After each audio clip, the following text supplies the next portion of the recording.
Today we're making chocolate chip banana bread. It's the perfect recipe for when you've got a few old bananas lying around that are just a little bit too ripe.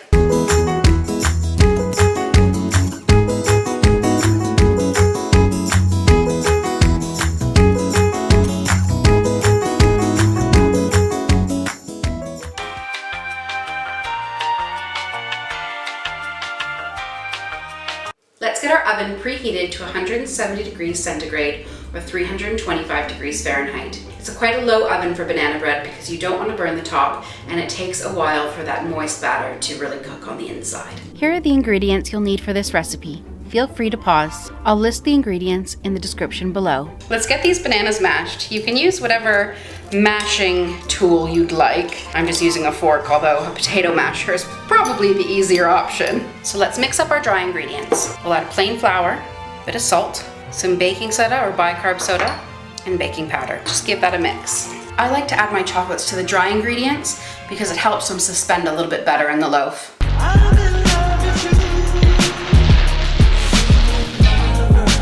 Talk to me. I've used milk chocolate in this recipe. I really like the sweetness that comes out in the banana bread. You can use dark chocolate if you like. You can even use walnuts, but just don't use too much or it might sink to the bottom and make your banana bread over gooey. In a large bowl, we'll add our wet ingredients. So we'll start with our sugar and we'll add our melted butter. Mix that all together until it's thoroughly combined. One at a time, add your eggs in the bowl and mix them thoroughly before adding the next.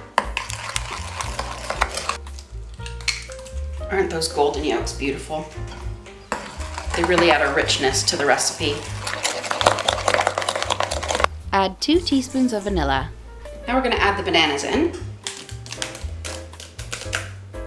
And give that a good stir before adding our dry ingredients. Into the wet, we add the dry, all in one fell swoop. And mix it until it's just combined. You just don't want to see that flour, but you don't want to overmix this.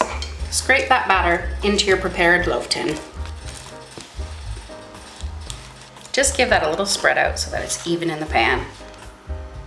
Into the oven for 1 hour to 1 1/4 hour. It is a very wet batter, so it might take that long. If you find it's getting a little bit too brown on the top, just cover it with a little bit of foil towards the end.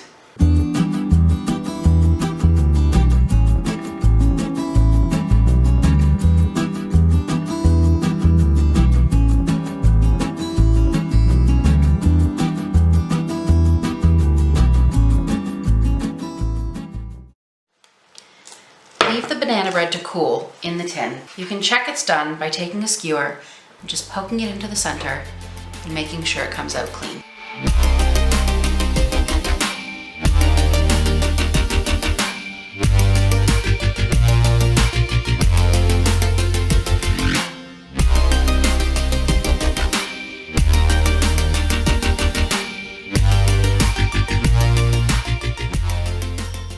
It's so moist. And because we mix those chocolate chips in with the flour, you can see they're dotted throughout the loaf, not just sitting at the bottom. It is perfect for a nice cozy afternoon cup of tea, nice chat with a friend.